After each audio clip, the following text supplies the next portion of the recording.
नमस्कार सर्वांना, श्री स्वामी समर्थ. तर पाहू शकता मी आज हा रवा केक बनवला आहे आणि हा खरंच खूप सोपी रेसिपी आहे. तुम्ही एकदा नक्की आपल्या मुलांना खाऊ घाला बनवून.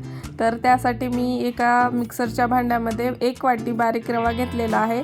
तुमच्याकडं जर जाड रवा असेल तर तुम्ही एकदा मिक्सरला फिरवून घेऊ शकता. तर मी हा 1 वाटी घेतलेला आहे. आता त्यामध्ये मी थोडंसं म्हणजे पाऊण वाटी, 1 वाटी रवा जर घेतला असेल तर पाऊण वाटी आपल्याला तेल घ्यायचं आहे, म्हणजे अर्ध्याला थोडंसं कमीच. तर तुम्ही या जागी बटर किंवा तूप देखील वापरू शकता. तर आता मी अर्धी वाटी साखर घालत आहे त्यामध्ये.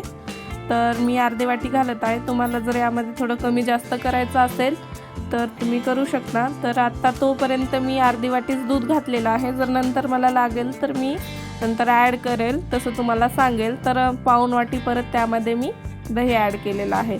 तर म्हणजे तेल आणि दही सेम प्रमाणात घेतले आहे, पाऊण वाटी, आणि 1 वाटी रवा आणि अर्धी वाटी साखर. तर आता यामध्ये मी मिल्क पावडर 2 चमचे टाकत आहे. जर तुमच्याकडे मिल्क पावडर नसेल तर तुम्ही घट्टसर अशी साय घेऊ शकता 2-4 चमचे. त्यानेही हा केक खूप छान होईल. तर आता त्यामध्ये मी 1 चमचा गव्हाचं पीठ वापरत आहे. तर तुम्ही मैदा देखील टाकू शकता, तुमच्याकडे तुम्हाला जे बरं वाटेल तुम्ही ते टाकू शकता, काहीच हरकत नाही. तर 1 वेलची घेतली होती मी आणि ती वेलची छान याच्यामध्येच मिक्सरला वाटून घेतली. आता मला हे थोडंसं मिश्रण जरा घट्ट वाटत आहे. तर मी यामध्ये मला असं वाटतं की दूध ॲड करावं. तर मी थोडंसं यामध्ये दूध टाकून नंतर हे मिक्सरला फिरवून घेते. तर तुम्ही यामध्ये व्हॅनिला एसेन्स किंवा तुमच्याकडे जर अजून कोणता एसेन्स असला तर तुम्ही ते देखील ॲड करू शकता. तर मी हा नॅचरल इलायची फ्लेवरचा केक बनवत आहे.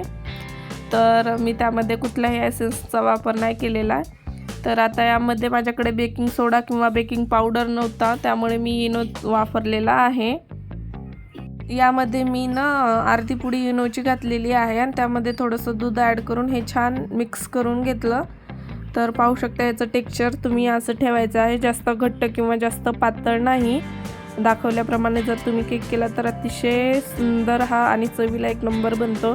तर आता मी भांड्याला अगोदर तेल लावून घेतलं, त्यावर गव्हाचं पीठ लावलं आणि त्याला छान डस्ट करून घेतलं. नंतर जे आपण बॅटर बनवलं होतं ते आता याच्यामध्ये छान ॲड करून त्याला थोडंसं टॅप करून घ्यायचं, म्हणजे जे एअर्स बबल असतात ते निघून जातील.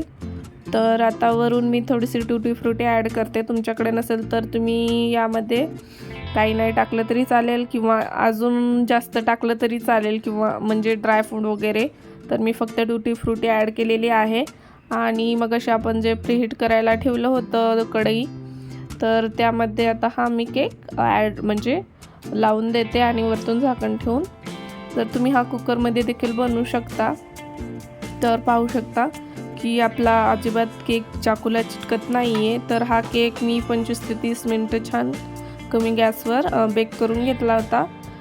तर आता आपण काय करायचं, जो केक आहे तो एका साईडला घ्यायचा आणि त्याच्यावर एक छान कापड झाकून ठेवायचं. तर त्याच्यावर तुम्ही चुकूनही म्हणजे प्लेट वगैरे झाकून ठेवू नका. त्याने काय होईल, जर आपला केक गरम असेल आणि त्यावर असं म्हणजे घाम येईल त्याला, आणि तो घाम आपल्या केकवर म्हणजे पडेल आणि केक आपला असा चिकट होऊन जाईल आणि तो चवीला एवढा छान लागणार नाही. त्यामुळे ही काळजी घ्या तुम्ही नक्की. त्यावर नक्की एक कपडा टाकून घ्या आणि तो केक पूर्णपणे थंड होऊ द्यायचा. नाहीतर तुम्ही फ्रीजमध्ये देखील ठेवू शकता अर्ध्या तासासाठी. आता मी छान तुम्हाला कट करून दाखवते, नंतर पूर्ण केक देखील तुम्हाला कट करून दाखवते.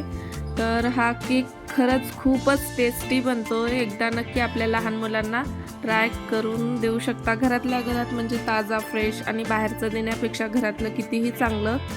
जर रेसिपी आवडली असेल तर नक्की लाईक करो, शेअर करो, सबस्क्राईब करो. Bye bye. माझी मुलगी एवढी गोड म्हणली तर करूनच टाका. भेटूया नेक्स्ट व्हिडिओ सोबत.